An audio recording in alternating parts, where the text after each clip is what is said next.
Sérgio. Vamos agora, em continuidade, vamos realizar o interrogatório do réu Walter Souza Braga Neto. Eu pediria que o doutor Rodrigo Dalaco acompanhasse daqui também, por favor. Eu sei que o doutor José Luiz Mendes Oliveira Lima acompanha por videoconferência. Cumprimento o senhor, cumprimento também o general Braga Neto. Boa tarde, ministro. Boa tarde, ministro. Boa tarde, ministro Fux. Boa tarde, procurador-geral. Não, é um homem. Não estou falando. Não, nada mesmo.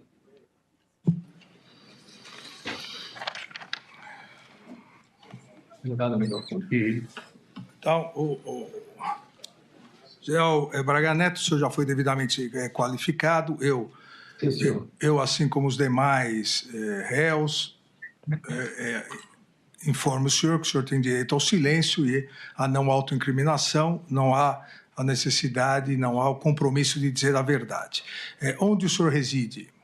Rio de Janeiro, presidente. Rio de Janeiro. Profissão do senhor? Militar da Reserva, general da Reserva. O senhor já foi preso ou processado alguma vez? Eu estou preso, presidente. Fora essa vez? Fora essa vez, não, senhor. Eu sei que o senhor está. Eu que decretei. O senhor é casado, tem filhos? Casado, meus filhos são maiores. É verdadeira a acusação que lhe é feita? Não, senhor, não é verdadeira a acusação que me é feita. Não sendo verdadeira, e aqui eu até volto a insistir, essas são todas perguntas que o Código traz mais ou menos como obrigatórias para iniciar. Tem algum motivo particular que o senhor poderia atribuir essas acusações ao senhor? Desconheço. O senhor conhece as testemunhas já inquiridas? Conheço, sim, senhor. Tem alguma suspeição, impedimento a apontar em relação a elas? Não, senhor, nenhum. Então, vamos iniciar aqui as questões mais específicas. E eu inicio, general Braga Neto, eu inicio com a reunião ministerial de 5 de julho. E a minha primeira pergunta é exatamente essa. Por que o senhor estava presente? Porque o senhor havia se desincompatibilizado para poder ser candidato a vice-presidente. E era uma reunião ministerial. Por que o senhor estava presente? Presidente, eu estava encarregado de fazer o plano, eu já estava trabalhando no PL, estava encarregado de fazer o plano de governo, uma coisa que eu nunca tinha feito. E eu sempre visitava o presidente Bolsonaro, né? E quando eu cheguei lá, o presidente me convidou para assistir à reunião. Para mim era interessante porque eu poderia escutar as informações dos ministros. Talvez tivesse alguma coisa que interessasse para mim para o plano de governo. Nessa reunião, e já foi aqui citada várias vezes, porque há vários participantes da reunião aqui hoje presentes, o ministro Anderson Torres, o general Paulo Sérgio, o general Heleno, o próprio presidente Bolsonaro e o senhor também. Nessa reunião, várias manifestações contrárias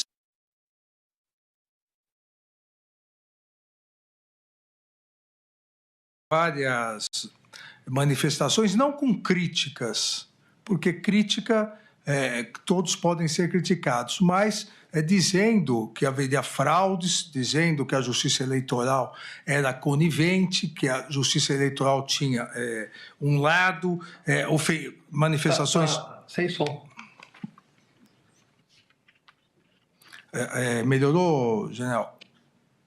Não estou ouvindo isso. O senhor me ouve? Eu ouço bem. O senhor agora voltou. Então, deixa assim. Então, voltando à questão, várias manifestações dentro do que foi o raciocínio lógico da denúncia do Procurador-Geral da República, incentivando a desinformação contra as urnas eletrônicas, pretendendo deslegitimar a Justiça Eleitoral e o próprio resultado das eleições. E o senhor, nessa reunião, aos 51 minutos e 32 segundos, depois de várias manifestações nesse sentido, o senhor diz, entre aspas, senhores, só observar que saiu uma notícia agora dizendo o Fachin que era o então presidente do Tribunal Superior Eleitoral, o Fachin dizendo que a auditoria não muda resultado da eleição. Não sei se os senhores já viram isso. Isso depois das manifestações, dizendo que algo precisaria ser feito, porque depois não seria possível. Até o general Heleno hoje esclareceu a questão do VAR, né, que o VAR não muda jogo. E também, na sequência, o senhor diz... a auditoria não muda o resultado da eleição. Está nos jornais, é só uma atenção. E ainda mais à frente, o senhor pede a palavra e diz ao presidente: pode falar, presidente? Aqui 1h26 e 30 segundos. Pode falar, presidente? No que o presidente responde: pode falar, quer falar? E o senhor diz: agora é aquela outra parte do movimento dos políticos. Agora é aquela parte da reunião política. Daí o presidente diz: qual reunião? O senhor diz: de apresentar para eles... O presidente diz: fala aí. O senhor completa: de apresentar para eles o papel de cada um. Não, mas tem a transparência um pouco antes. É sobre eleições ainda? Pergunta o presidente. Não, agora é sobre eleições, mas é o planejamento. Então, na verdade, a reunião também serviria para isso.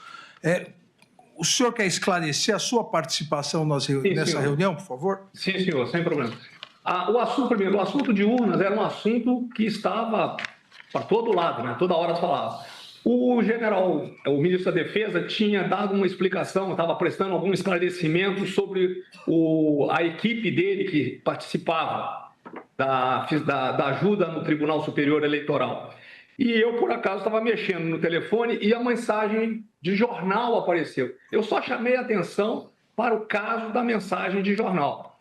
E o outro assunto é exatamente isso, porque eu queria provocar que os ministros falassem de suas ideias, de processos que iriam fazer no futuro, etc., para que eu pudesse alimentar o plano de governo, que era um plano de governo sequencial naquilo, num trabalho do que nós vimos fazendo de conservador, né, os valores conservadores, um plano liberal e voltado para o empreendedorismo dentro da linha do Paulo Guedes, do caminho da prosperidade. Era basicamente isso. Certo, general. Então vamos para um assunto que talvez não, me parece ser um dos mais importantes para o senhor, para ver se o senhor quer esclarecer a reunião na sua residência, a reunião no dia 12/11 de 2022. Conforme narra a denúncia e nos depoimentos também do réu colaborador e as provas da Polícia Federal que demonstram que houve essa reunião, que as pessoas estavam lá. O senhor se recorda dessa reunião? Sim, senhor, mas não foi uma reunião. Eu vou alongar na hora que o senhor me der a palavra. Não, por favor, fique à vontade. Posso? Por Sim, favor. Senhor. Então é o seguinte, presidente. Eu estava em casa, o general Cid chegou. Eu não costumava normalmente receber pessoas, mas depois, como eu vinha de uma campanha eleitoral, eu era muito parado e passei a dar atenção a todas as pessoas que me pediam, que eram, vamos dizer assim, eram apoiadoras. E eu me lembro que o Cid ou ligou ou interfonou para mim e falou: chefe, estamos aqui embaixo, eu e 2 forças que queriam conhecer o senhor. Tá? Eu deixei eles subirem, eles subiram, eu não os conhecia, inclusive foi uma das primeiras perguntas que eu fiz para eles. Eu não os conhecia, perguntei se já tinham servido comigo. Eu lembro que um deles disse para mim que estava na Escola de Comando Estado-Maior, na época da intervenção. Foi a única época que eu tive contato com forças assim, mas na época da intervenção e no GLO, né, para evitar estava tendo muito roubo de carga no Rio de Janeiro. Eu não os conhecia, eles conversaram comigo 20, 30 minutos, como a distância era muito grande, não tinham intimidade para trocar nada. E isso aí é uma coisa que eu queria deixar bem claro, eles saíram juntos da minha casa. Isso que eu estou dizendo para o senhor... Perdão, Gel, eles quem? Os dois e o coronel Cid? Mais o Cid, saíram juntos da minha casa e os dois dizem depois, num documento, numa petição do coronel Hélio, que eu vim tomar conhecimento em janeiro deste ano, agora 25, em que o coronel Hélio diz que só foi para me conhecer, que ficou na minha casa na ordem de 20 a 30 minutos, que eu fui muito cordial, informal, mas assuntos, não aprofundamos nenhum assunto, e que, do mesmo modo, todos os presentes deixaram o local, o tenente-coronel Cid em direção ao Palácio da Alvorada, enquanto o tenente-coronel de Oliveira e eu fomos para a Casa Doce. E nessa petição ele também diz que havia uma série de outras opções antes dele resolverem ir para a Casa Doce. Então, aquilo foi acaso. E como o senhor conhece bem ali, a Casa Doce fica atrás do bloco da 112. Aquilo foi uma coincidência, que é dito na petição do tenente-coronel Hélio Ferreira Lima. Então, o general Cid, para mim, ele faltou a verdade. O general Cid ou o coronel Cid? O coronel Cid, perdão. Não, porque também há o general Cid. Não, sim, o coronel Cid não, meu amigo. O coronel Cid. O coronel Cid, sim. Quanto tempo aproximadamente eles ficaram na casa do senhor? Uns 20 minutos no máximo. E qual foi o assunto da reunião? O assunto, eles chegaram perguntando, tocou-se em assunto da intervenção, assuntos operacionais, alguma coisa que tinha sido feita, que eu prefiro não comentar, tá? Trocaram no assunto o que eu estava fazendo, o que eu iria fazer, que achavam que tinha sido, que ficaram tristes porque nós perdemos a eleição, perguntaram onde eu estava trabalhando, eu falei, eu já estou trabalhando no Partido Liberal. O assunto foi genérico, eles não tinham intimidade para entrar em assuntos detalhados, delicados comigo, não tinham essa intimidade. Eles não chegaram a falar que pretendiam fazer alguma operação, algo não, assim? Senhor. Não, senhor. Não tocaram em assunto nenhum de operação. Eles não pediram dinheiro para o senhor auxiliar, seja nos acampamentos, na operação? Não, senhor. O senhor me permitir? Por favor. O que acontece com dinheiro? O presidente Bolsonaro deu uma recomendação de não se pegar dinheiro vivo. Eu não tinha contato com financiadores. Como é que era feito? As pessoas queriam doar dinheiro para a campanha do presidente. Muitas não queriam doar para o partido. Então, foi aberta uma conta para a campanha, para a nossa chapa. Tá? Foi colocada uma pessoa. Quando nós íamos em algum lugar, era distribuído pelo político que organizava, porque quem conhece as pessoas do local são os políticos do local.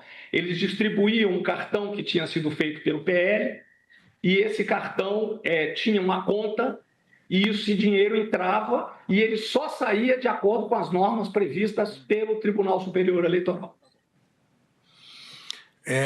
Depois dessa reunião na sua casa, nessa reunião, o senhor entrou em contato novamente com esses dois militares citados? Nunca mais eu tive contato, eles não constam nem nos meus contatos telefônicos. Eu nunca mais tive contato, nem por telefone, nem por mensagem. E com o coronel Cid, o senhor teve contatos novamente sobre essa reunião? Não, senhor, não tive contato sobre essa reunião. Eles foram, aquilo lá foi uma visita eu considerei uma visita de cortesia de pessoas que me apoiaram na campanha. O senhor, obviamente, acompanhou todas as testemunhas de acusação, defesa, todos os interrogatórios, e o senhor acompanhou que o réu colaborador, o tenente-coronel Cid, reiterou o que já havia dito dia 21 de novembro do ano passado, aqui no Supremo Tribunal Federal, que o senhor teria, num primeiro momento, pedido para ele entrar em contato com o tesoureiro do PL, para arrumar o dinheiro para esses dois militares a que o senhor se referiu. E num segundo, que é o Rafael Oliveira e o Hélio Ferreira Lima. E ele teria dito que conversou com alguém do PL, um coronel, que seria um tesoureiro do PL, que disse que não seria possível, e aí o senhor teria arrumado, supostamente vindo de alguém do agronegócio, o dinheiro, e teria entregue a ele, no próprio Alvorada, o dinheiro numa caixa de vinho para ele entregar a esses dois militares. Isso não corresponde à realidade. O que tem de real aí, presidente, inclusive há um equívoco nesse ponto, porque o Cid mesmo conta que ele veio atrás de mim e perguntou se o PL podia arrumar algum dinheiro. Era muito comum, porque quando o presidente Bolsonaro, quando nós entregávamos esse recurso do presidente, veio muito recurso. Então era comum outros políticos, através ou do presidente Valdemar, ou do próprio presidente Bolsonaro, ou de outras pessoas, pedirem para pagar contas de campanha atrasadas, dentro do previsto. O Cid veio atrás e perguntou: general, o PL pode conseguir algum recurso que nós estamos precisando? Na minha cabeça tem alguma coisa a ver com campanha. Eu viro para ele, como está nos autos, falo assim: procura o Azevedo, procura o tesoureiro, que era o Azevedo. Ele procurou o Azevedo, eu deixei com o Azevedo, porque eu não sabia o que era. Procurou o Azevedo veio mais tarde para mim e falou assim: general, o dinheiro que o Cid quer, está precisando, nós não temos amparo para dar. Então eu falei: então morre o assunto. E morreu o assunto. Eu não tinha, como eu disse ao senhor, contato com empresários. Então eu não pedi dinheiro para ninguém e não dei dinheiro nenhum para o Cid. O senhor, em momento algum, entregou numa sacola de vinho, o dinheiro ao tenente-coronel Cid? Eu não tinha esse dinheiro, eu não tinha contato com empresários. Os empresários eles estavam mais interessados no presidente Bolsonaro do que em mim, presidente. Então, todo o dinheiro era, tanto é que foi pedido para abrir uma conta para a campanha dele, embora fosse para a chapa. E no final do pleito, nós ainda devolvemos um dinheiro para o PL. Essa reunião, dia 11, teria sido, segundo a narrativa ou o desenvolvido na denúncia, teria sido o início do que depois, com o financiamento, deflagrou na Operação Punhal Verde e Amarelo e também a Copa 2022. O senhor teve conhecimento dessas duas operações? Ministro, eu só fui ouvir o nome dessas duas operações quando a mídia publicou. Eu nunca tinha ouvido falar nessas duas operações. General, uma outra questão que acho que merece ouvi-lo, né, no exercício, como eu tenho dito aqui desde o início, que é um importante exercício da autodefesa, o interrogatório,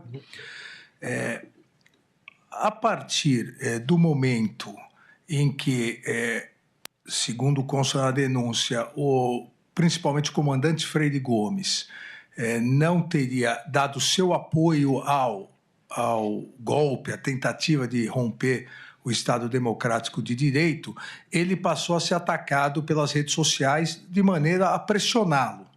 E a apreensão de mensagens, onde uma mensagem do senhor, uma mensagem muito clara, diz para sentar o pau nele, preservar o almirante Garnier, mas também criticar o brigadeiro Batista Júnior. O senhor se recorda dessa mensagem?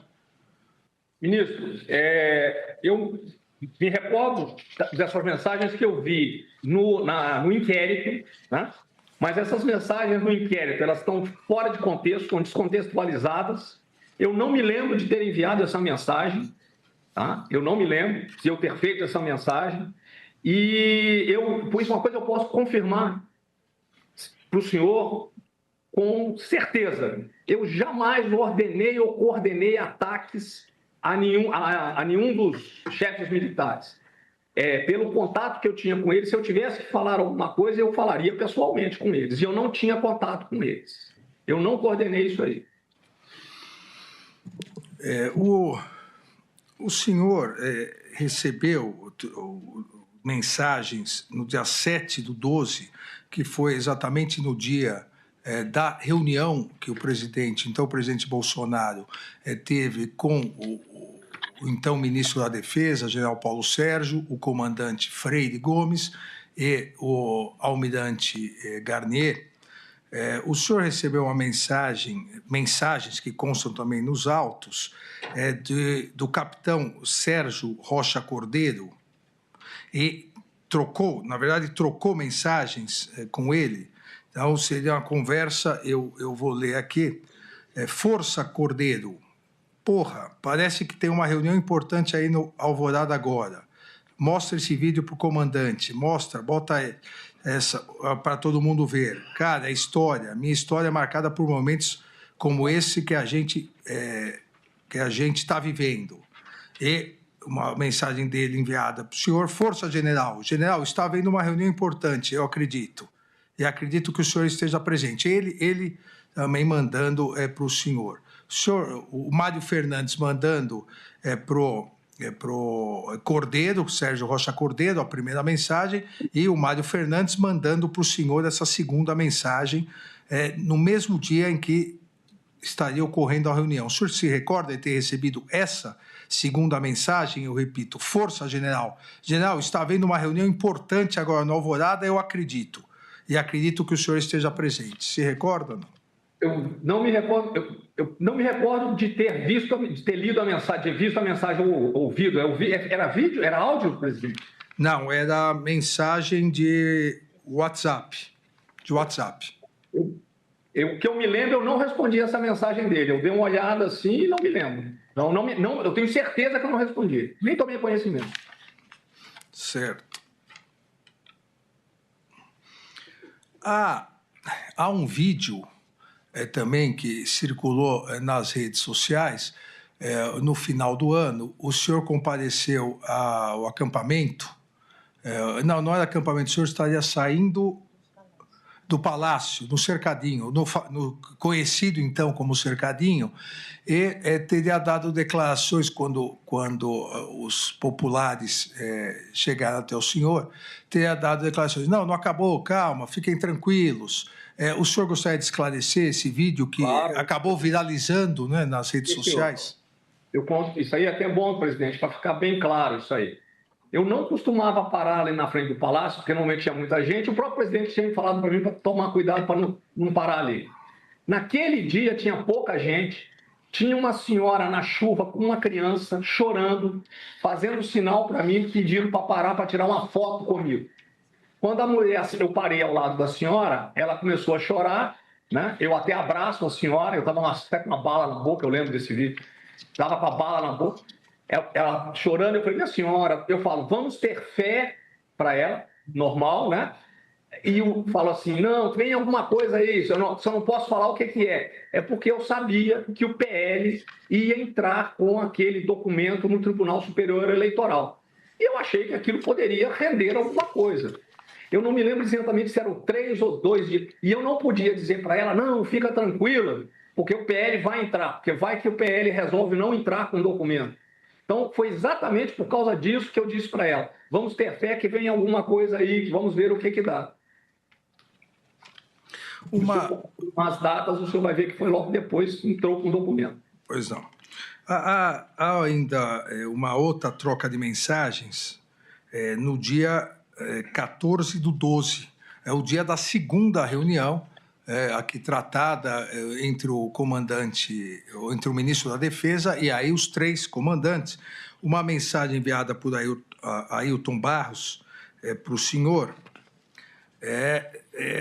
que encaminhou outra mensagem que teria recebido, na verdade é o encaminhamento de uma mensagem que ele faz ao senhor, que o senhor teria recebido de Forças Especiais, e nos autos a captura da tela do celular do senhor. Ele remete uma mensagem, ele encaminha uma mensagem que ele recebeu.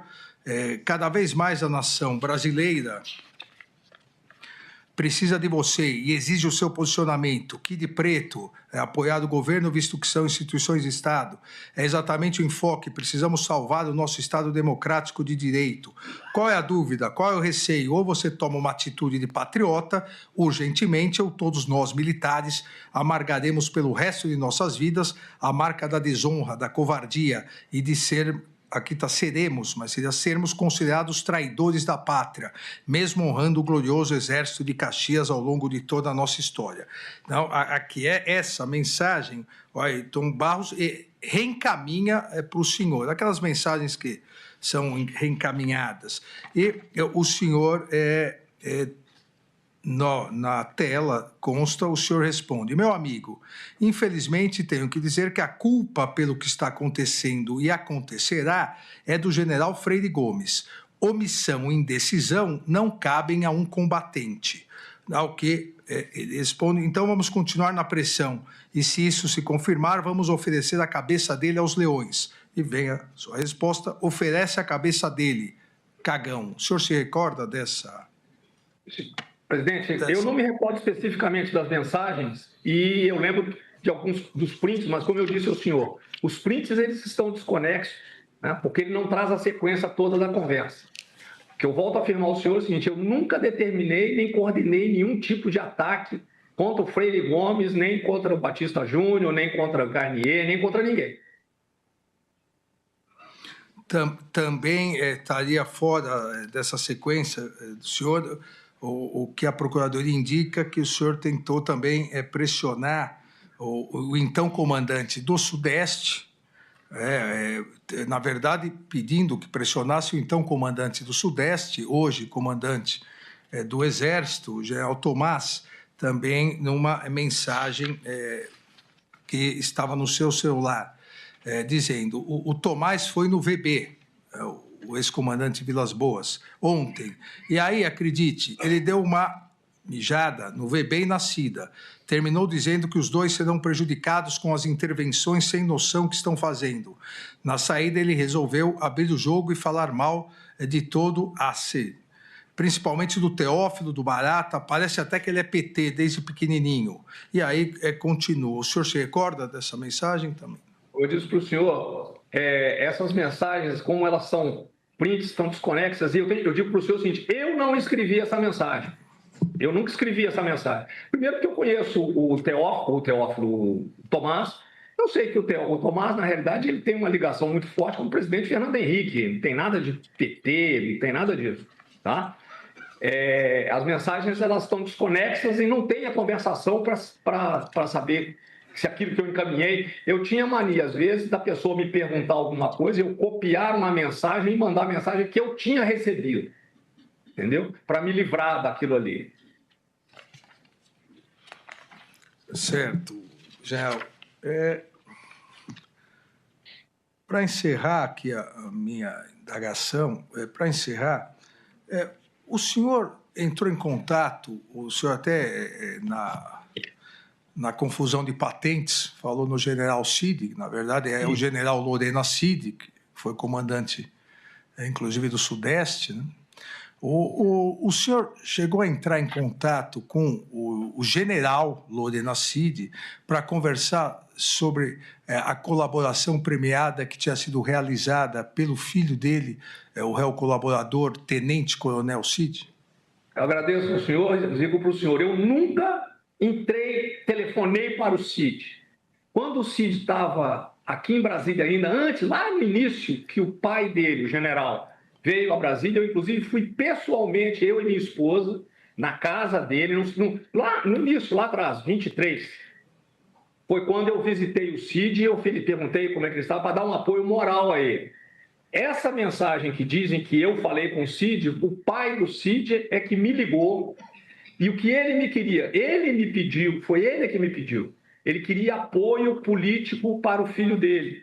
Ele reclamava que as pessoas só falavam do 8 de janeiro e ninguém falava do filho dele. Tá? Foi isso que aconteceu. Quem me liga é o pai do Cid. Eu nunca entrei em contato com ele, nem nunca perguntei nada sobre delação premiada do Cid. Agradeço, general. Eu passo a palavra ao ministro Luiz Fux. Muito obrigado, ministro Alexandre de Moraes.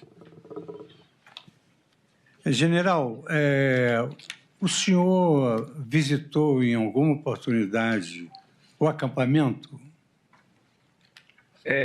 Boa tarde, ministro. É um prazer rever o senhor. Seguinte, eu passei na frente do acampamento uma vez de moto para poder ver como é que estava, porque o presidente mesmo aconselhou que nós não parássemos no acampamento, não fôssemos no acampamento. E quando houve uma reunião do alto comando do Exército, início de dezembro, eu acho, não me lembro bem a data, não acho que foi início de dezembro. Foi início de dezembro ou início de novembro. Houve uma reunião de aniversário do alto comando com todos os generais da reserva, que foram 40, 50.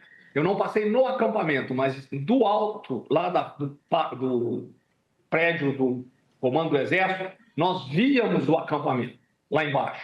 Foi as únicas vezes que eu fiz. E eu passei uma vez de moto ali para ver, para ter uma ideia, porque todo mundo falava, mas não parei. General, com o volume de pessoas naquele acampamento, era previsível que houvesse essa insurreição que ocorreu no dia 8 de janeiro? Presidente, as informações que eu recebia do acampamento, assim, as informações que eu digo com as pessoas que eu encontrava, com a própria dona Cida, que às vezes frequentava o acampamento, e que o pessoal comentava, na própria igreja lá o pessoal tinha gente que ia no acampamento, era que era um lugar pacífico, né? Que tinha inclusive igrejas, tinha tudo. Eu nunca imaginei que aquilo ali ia continuar. Eu, inclusive, não entendi por que o Exército, quando começamos a ver, nós vimos que tínhamos que desmobilizar, não começou a convidar as pessoas para irem embora, entendeu? Para poder liberar, porque o presidente foi embora para os Estados Unidos, eu viajei também, não tinha mais nada ali. Pois não.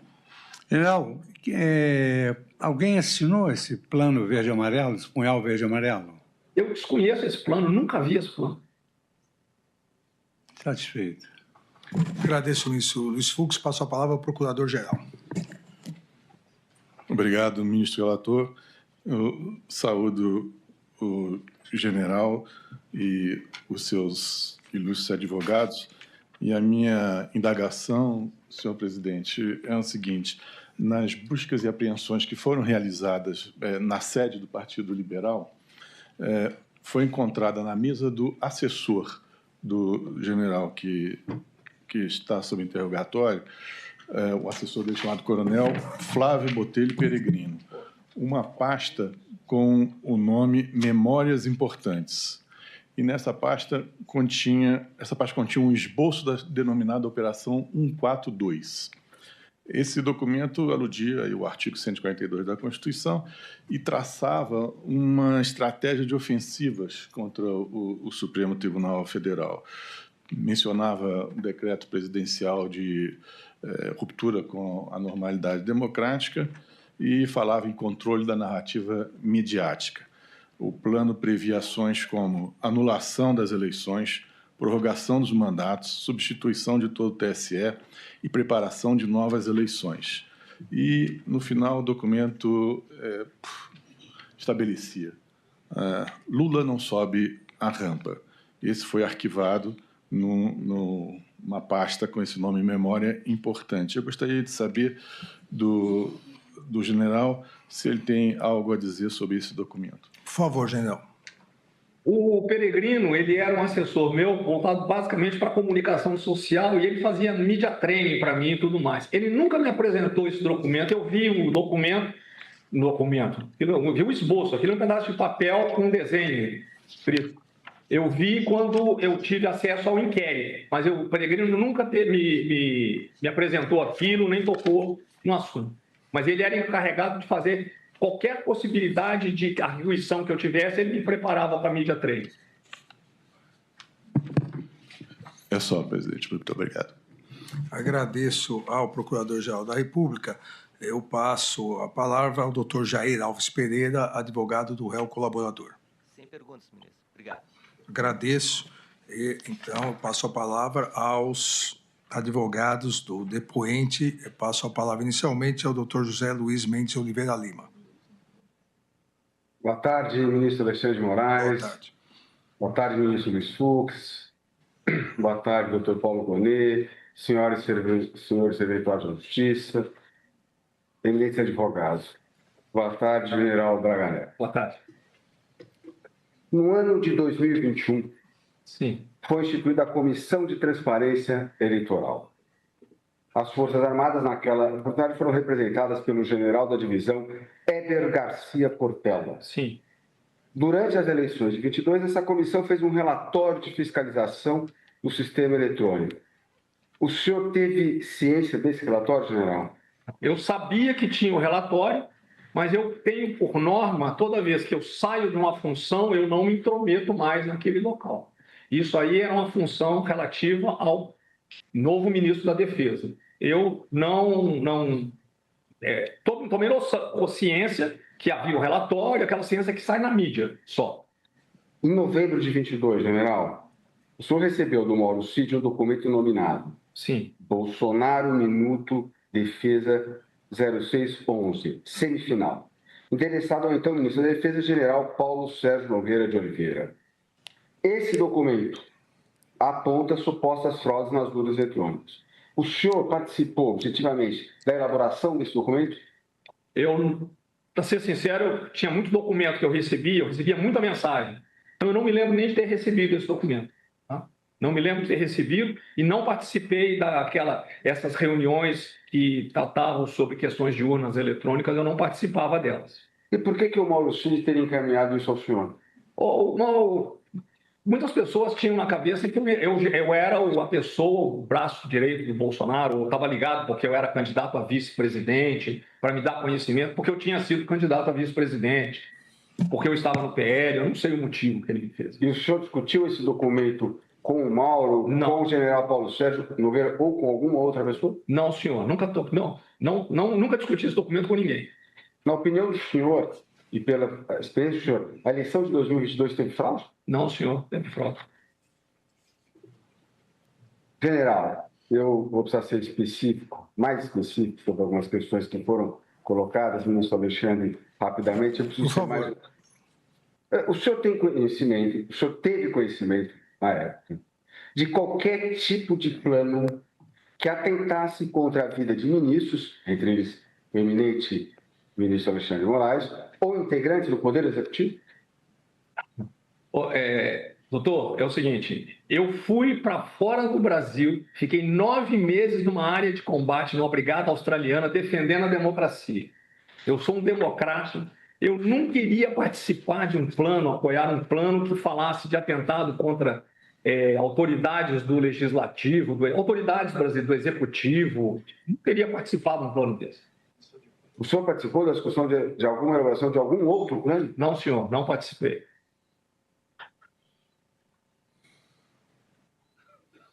O senhor participou de alguma discussão? O senhor se manifestou em algum momento a favor de uma intervenção militar em 2022? Nunca.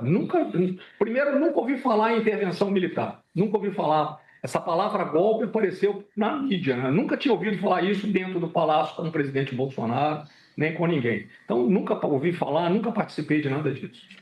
Respondendo a uma indagação, agora mudando do tema, falando da reunião na sua casa. Sim. Respondendo a uma indagação do eminente relator, quando o senhor fala do diálogo com as pessoas que foram até a sua casa, o senhor falou assim, olha, eu falei até de intervenção. Mas para ficar claro, essa intervenção, quando o senhor mencionar o eminente relator, é a intervenção no Rio de Janeiro? Sim, a intervenção militar, porque as pessoas, os FS que trabalharam comigo na intervenção, né? Normalmente eu só tinha contato com o comandante do batalhão, é claro, não falava com eles. Mas os FS tinham uma certa, vamos dizer assim, um respeito muito grande por mim. Então é a intervenção na segurança pública do Rio de Janeiro. O senhor assistiu ontem o interrogatório do tenente-coronel, do relator Mauro Cid. Para você ficar bem claro, ele disse que ele ficou 15 ou 20 minutos na sua casa e que depois ele saiu. Para ser bem claro, o senhor disse que ele ficou todo o tempo na sua casa? Ele ficou o tempo todo na minha casa e quando eu tive acesso a essa documentação, a essa petição do Hélio Ferreira Lima, que eu nem sabia que tinha essa petição dele, ele conta a história exatamente como foi. Eles chegaram, subiram, não me conheciam, queriam me conhecer por eu ser uma pessoa de certo renome, falaram amenidades, porque a distância era muito grande, eu os recebi muito bem, e saíram os 3 juntos, sendo que ele diz que ele e o outro foram, não esqueço até o nome do outro menino, foram para o Casa Doce, e o Cid tinha falado que tinha voltado para o Planalto. Então ele faltou com a verdade? Ele faltou com a verdade. Tem um trecho, general, quando o colaborador presta depoimento no Supremo Tribunal Federal, em 21 de novembro de 24, ele afirma o seguinte: De Oliveira já conhecia o general Braga Neto anteriormente. Parece que já tinha servido com ele no Rio, na intervenção, né? Com trabalho de forças especiais. Tinha uma ligação muito próxima ao general. está na peça 77, né? Página 623 da PET 11767. O senhor, de fato, tinha uma ligação muito estreita, muito próxima ao Major de Oliveira? É verdade essa afirmação? Não é verdade. Quando as forças especiais chegaram no Rio, eles tiveram em 2 etapas. Primeiro num GLO, ficaram 6 meses comigo lá, e depois na intervenção durante 1 ano. O meu contato com eles era só com os comandantes, tá?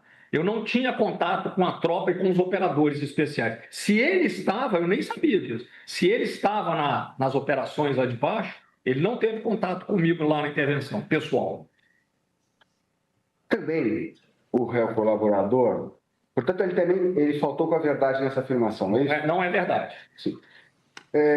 O réu colaborador disse ainda, a respeito dessa reunião realizada na casa do senhor, aspas, começaram a surgir algumas ideias. Não, vamos mobilizar os caminhoneiros, parar o país. Não, vamos bloquear a estrada. Então, ideias que podiam ser feitas para... Quando entrou no nível de ideias, o general Braga Neto interrompeu e falou assim, não, Cid, não, o Cid não pode participar. Tire o Cid, porque ele é próximo ao Bolsonaro. Essa afirmação... Falso. É falso? Isso é falso. Como é que eu vou discutir um assunto desse com 2 pessoas que eu não conheço? Eu só os recebi porque eu conheci o Cid, e ele disse que as pessoas queriam me cumprimentar. E eu tinha mudado o meu modo. Antigamente eu não tirava nem foto. Não recebia as pessoas. E aí eu fui aprendendo com o presidente Bolsonaro que eu tinha de dar atenção, etc. E eu estava trabalhando no partido. Foi simplesmente porque eu saí da campanha. O senhor presenciou ontem o depoimento do réu colaborador e até uma pergunta que eu falo, porque ele demorou 1 ano e 3 meses para falar dessa questão do dinheiro, e ele disse que o senhor teria entregue um dinheiro primeiro ele falou que era na sala dele, depois ele fala que era numa garagem. Essa afirmação dele é verdadeira, Não, general? Não, como eu disse para o senhor, eu não tinha contato com financiadores, eu não tinha como arrumar dinheiro. Então, não é verdade, eu não dei dinheiro para ninguém. Independentemente de o senhor ser ou Não é verdade. responsável por dinheiro, a pergunta é objetiva. O senhor, em algum momento, entregou dinheiro para o coronel Cid? Não. O tema agora vai ser a representação eleitoral para a verificação extraordinária apresentada pelo Partido Liberal Sim. em 22 de novembro de 2022. O senhor teve alguma participação na produção do material por parte do PL? Não, senhor, não tive nenhuma participação. Quando terminou a eleição, eu passei a me dedicar eu fui trabalhar para o PL, e para mim tudo era novidade. E o partido passou a ser o maior partido do país, então eu passei a estudar os partidos para poder organizar e alinhar o partido, já que o presidente Bolsonaro ia ser o presidente de honra, com o nosso plano de governo, a documentação do partido, fazia sugestões ao presidente Valdemar, eu ia no presidente Valdemar para saber como é que nós iríamos fazer esse trabalho todo, e trabalhar também os movimentos, porque eu comentei com o presidente e conversei com o pessoal, que nós tínhamos de nos focar nas eleições para prefeitos e vereadores. O senhor tinha conhecimento do conteúdo dessa representação eleitoral? Não, eu sabia que ia sair a representação, mas eu nunca li o documento, nunca vi o documento. O senhor assinou algum documento referente a esse recurso, uma procuração, uma petição? Não que eu me lembro, não. O senhor sabe dizer o motivo, general, pelo o nome do senhor constar nesse recurso? Eu acredito que é porque é a chapa que entra, então meu nome aparece porque a chapa éramos eu e o presidente.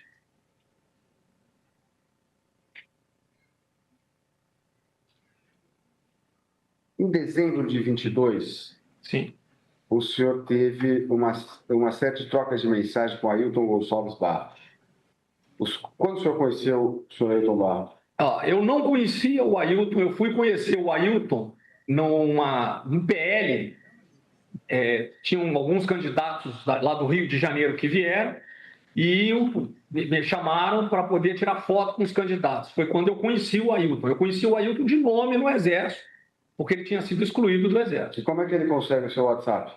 A todas as pessoas que iam lá pediam meu telefone, eu pegava o meu telefone com secretária, todos eles pegavam o meu, tentavam pegar o do Bolsonaro, às vezes pediam do Bolsonaro, ele mandava eu dar o meu. O senhor fez alguma reunião com ele? Nunca tive reunião com o Ailton, nunca tive. Ele é uma pessoa influente no Exército? Não, o Ailton foi excluído do Exército, não tem influência no Exército.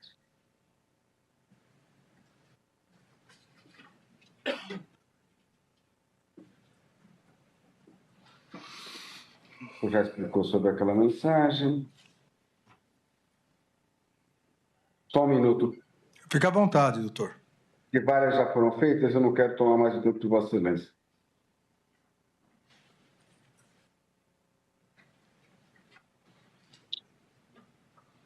Em determinado momento, general, o réu colaborador, o senhor já apontou que ele faltou com a verdade em algumas oportunidades, ele fala o seguinte: Mauro Cid afirmou em sua delação que o general Braga Neto ele estava rachado com os generais da ativa. Então, o general Ferro Gomes, o general, ao conversava com o general Braga Neto, né, até por algumas críticas que andava fazendo, porque ele achava que os generais eram frouxos, melancias. A pergunta a respeito dessa fala do réu colaborador: por qual motivo, se é que é verdade, que o senhor estava rachado com os generais da ativa? Como eu disse para o senhor, eu não sei de onde tirou essa ideia. Eu nunca estive rachado com oficiais nenhum da ativa. Eu não os procurava em virtude do seguinte: eu era um candidato a vice-presidente, eles estavam na ativa, eu estava na reserva, eu estava trabalhando num partido político, então eu evitava o contato, estava tendo aquelas manifestações, então eu evitava o contato exatamente para não misturar isso com a parte profissional. Mas, ao contrário, eu prezo muito o Freire, não estava rachado com ninguém. Agora, eu evitava, eu não me comunicava. Podem procurar, não tem contato meu, eu tenho até os telefones deles no meu telefone, mas não tem contato meu com nenhum 4 estrelas ou comandante naquela época. General, o senhor, em algum momento, o senhor teve alguma discordância em relação ao general Ferreira Gomes e ao brigadeiro Batista Júnior? Não é discordância, eu não concordava, só é uma questão de empatia. Eu passava todo dia de manhã, uma vez de manhã e uma vez de tarde, porque o presidente, quando o pessoal fala que ele estava deprimido, ele estava com aquela doença na perna, era uma coisa muito feia, aquilo estava batendo muito o presidente e não conseguia curar. E eu achava que faltava da parte deles uma empatia maior para saber do presidente, dar uma atenção maior ao presidente. Às vezes que eu passava lá, eu perguntava: vieram aqui, não tinha essa informação. Eles não procuravam. E antes viviam procurando o presidente. Era só isso. Era uma questão de empatia, de falta de empatia deles com o presidente naquele caso que ele estava abatido em virtude da doença que ele estava sofrendo. General, qual a relação, já mudando para um outro tema, qual a relação do senhor com o general Mário Fernandes? Olha, eu conheço o Mário. O Mário trabalhou aqui comigo. Comigo não. O Mário trabalhou mais com o ministro Ramos, o general Ramos. O Mário era chefe do Estado-Maior aqui quando eu cuidava da Olimpíada, ele trabalhava com o Ramos na DR. Depois ele foi com o Ramos para o Palácio e trabalhava com o Ramos. Primeiro, eu acho que ele foi chefe de gabinete, depois ele foi secretário executivo. Então, o contato meu com o Mário era esse. Um militar considerado um excelente profissional, mas ele não tinha contato direto comigo, não tinha muito contato comigo. O acampamento, o tema agora é acampamento. O senhor, de alguma forma, tentou interferir na atuação da Polícia Federal que realizou apreensões nos acampamentos? Nunca. Eu não tinha nem poder para isso. Eu saí do governo, eu deixei o Ministério em 31 de março e deixei o governo 1º de julho. Né? Gabinete de crise. Sim. Foi apreendido um HD que possui um documento chamado Gabinete de Crise, na qual consta o nome do senhor como coordenador geral desse gabinete de crise. O senhor tem conhecimento desse documento? Só fui saber disso quando apareceu na mídia. Tá? Apareceu na mídia. As pessoas tinham mania de usar o meu nome. Cansei de ver pessoas usando o meu nome. Outro dia eu estava comentando com alguém que era surpreendido às vezes que faziam um evento fora e quando começavam a me ligar perguntando se eu ia no evento, porque o meu retrato estava no evento. Eu não sabia desse gabinete, só tomei conhecimento quando apareceu na mídia. Onde o senhor estava, general, durante os atos antidemocráticos de 8 de janeiro de 23 e qual a sua opinião sobre aqueles atos? Olha, o que aconteceu? Eu fiquei em Brasília, como eu estava trabalhando com o PL, eu não podia simplesmente parar de trabalhar. Estava começando a trabalhar, aprendendo. Então, eu peguei a dispensa de Ano Novo, depois do Natal. Então, no dia 26 de dezembro, de manhã cedo, eu saí de Brasília e vim para o Rio de Janeiro. Né? No dia 8, eu estava, da parte da manhã, na praia, como eu sempre faço, vou jogar vôlei. E à tarde, meu cachorro deu um problema, né? Porque a minha esposa brinca que é o meu neto. Meu cachorro deu um problema e eu estava no veterinário naquela hora. Né? E o meu filho, eu acho que foi meu filho ligou e contou para mim o que estava acontecendo, quando eu ligar a televisão, mas aí eu só pude ver quando eu cheguei em casa. Eu não esperava aquilo ali. Para mim, aquilo ali, porque as manifestações de direita são sempre manifestações ordeiras. Eu nunca vi manifestação de direita que não fosse ordeira. Eu não gosto de usar muito a palavra direita, eu prefiro conservadores, né? Mas os conservadores são ordeiros. Quando eu vi aquilo para mim me horrorizou. Aquilo ali para mim é vandalismo, né? O que houve ali para mim foi vandalismo. O senhor, de alguma forma, participou, estimulou, se reuniu com algum dos manifestantes dos quartéis de 8 de janeiro? Não, senhor. Eu só encontrava, o que acontecia é que às vezes eu estava, por exemplo, no mercado ou na rua, as pessoas me reconheciam, até pessoas que estavam no acampamento, e vinham e pediam para tirar foto comigo, e logicamente me pediam se eu conseguia levar eles do Bolsonaro. Mas era o único contato que eu tinha. No acampamento, frequentar o acampamento, contato com os organizadores eu não tinha. Dinheiro para algum? Dinheiro? Não. O presidente já tinha recomendado não pegar dinheiro de jeito nenhum. O réu colaborador, que o senhor presenciou na data de ontem, chegou a afirmar textualmente, depois ele disse que não tinha nenhuma prova disso, mas ele afirma que o senhor era o elo dos manifestantes, o senhor é que levava as informações ao presidente Bolsonaro. O que o senhor tem a dizer sobre essa afirmação do réu colaborador? É a imaginação dele. O que acontece ali? Eu ia realmente todo dia, de manhã e à tarde, para ver o presidente por uma questão de solidariedade. Passava lá de manhã e passava de tarde. E às vezes eu falava com ele, comentava, porque eu sei que o presidente estava mal e não estava nem vendo televisão, né? E às vezes eu encontrava a pessoa, eu falava para ele aquilo que eu via na TV ou na mídia, para saber se ele já sabia de alguma coisa.